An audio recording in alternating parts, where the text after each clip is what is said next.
आज जो वाकया मैं अब सबसे शेयर करने जा रहा हूं, इसका चश्मदीद गवाह मैं खुद हूं। वाकया सुनाने से पहले मैं अब सबको जहां यह हादसा हम सब के साथ पेश आया, मैं इस जगह का मुहन वकू समझाना चाहूंगा।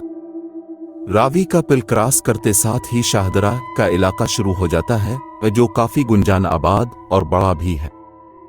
लेकिन हमारी गुजरगाह और फुप्पो का घर शाहदरा की बाहरी सरहद पर एक गांव में है, जहां एक साड पर मकबरा जहांगीर, जिसकी तारीख कम-ओ-बेश 350 साल पुरानी होगी, काफी बड़ी आबादी और चंद बुजुर्गान दीन के मज़ारात भी हैं।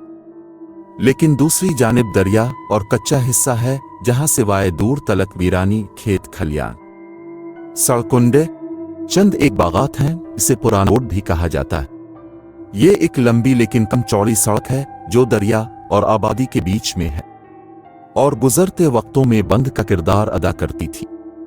इसी रोड पर बहुत सारे छोटे बड़े कब्रिस्तान भी हैं, कुछ तो कई सौ साल पुराने भी हैं।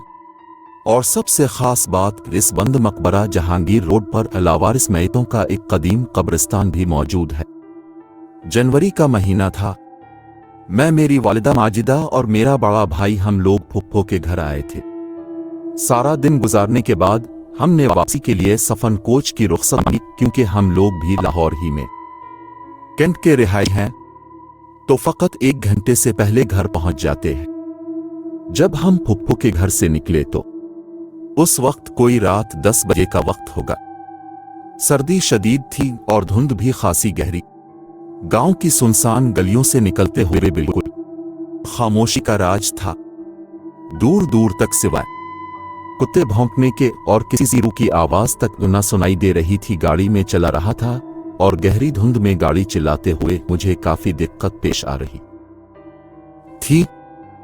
खैर, मैं गाड़ी ड्राइव करता हुआ गांव से निकलकर इस मकबरा जहांगीर वाली सड़क पर आ गया था। उम्मी जान में और भाई आपस में बातें करते हुए इस सड़क पर चले जा रहे थे। रफ्तार इंतहाई कम थी कि अचानक से कोई जोरदार जिस्म दरवाजे वाली साइड से आकर हमारी गाड़ी से टकराया, जिससे पूरी गाड़ी ही डोल गई। हम सब घबरा गए थे कि ये अचानक से क्या हो गया, और उसी घबराहट में मैंने ब्रेक लगा दी। अब सब शायद मेरी इस बात पर यकीन ना करें, लेकिन मेरा खुदा शाहिद है कि मेरे दरवाजे वाली साइड पर एक औरत खड़ी थी, जिसके हाथ में एक सफेद रंग का दुपट्टा था।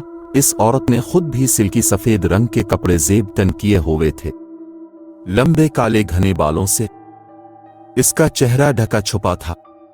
और कुछ ही लम्हों बाद इस औरत ने हम सबको अपनी तरफ देखते मुतवज्जे पाया तो जोर से चीख मारते हुए हमारी तरफ हाथ में पकड़ा हुआ अपना दुपट्टा गाड़ी पर उछाल फेंका, जो सीधा खुलकर मेरी विंड स्क्रीन पर आ गिरा। इन सब से हौलनाक बात यह कि इसने एक बार फिर से चीख मारते हुए गाड़ी के साथ अपना जिस्म ला टकराया और ऊंची रोती आवाजों के साथ सड़क की दूसरी जानिब वीराने में दौड़ लगा दी। ये तमाम हादसा अचानक से चंद लम्हों में हो गुजरा। दर हकीकत हम तीनों ही बुरी तरह डर और बौखला गए थे। मैंने आओ ताओ कुछ नहीं देखा और गाड़ी को गियर में डालते हुए पूरी रफ्तार से सामने की जानिब भगा दिया। धुंध बहुत थी, कुछ नजर नहीं आ रहा था, लेकिन धुंध से ज्यादा पेश आए हादसा का खौफ था। मेरी माँ जी मेरे साथ आगे बैठी जोर जोर से बुलंद आवाज में आयतल कुर्सी पढ़ती जा रही थीं, और हम दोनों भाई भी वालिदा की पैरवी करते हुए पढ़ते जा रहे थे। मैं सब समझ और जान चुका था कि वो माफौक अलफितरत औरत जिस जगह सड़क पर गाड़ी से टकरा थी, वहां नीचे एक कब्रिस्तान था, और वो कब्रिस्तान इन मैयतों का था जिनके वारसीन का पता नहीं चल सका। इस मकबरा जहांगीर रोड के खत्म होने तक हमने मुतअद्दिद बार इसी चीख को इंतहाई करीब से सुना था, जैसे वो अभी भी हमारे बिल्कुल साथ साथ ही दौड़ रही हो। लेकिन दोबारा कुछ नजर नहीं आया। वो दोस्त जो ये कहते हैं कि ऐसा कुछ नहीं होता, वो सब लोग मुझसे नसीहत पकड़े और सुन लें कि ये सब कुछ होता है, और दुआ करें कि उनके साथ ऐसा कुछ भी ना हो। जरूरी नहीं कि जो हम देख रहे हों ये वही है, बाज़ औक़ात वो भी हमारे साथ साथ होता है जिसे हम देख नहीं पा रहे होते।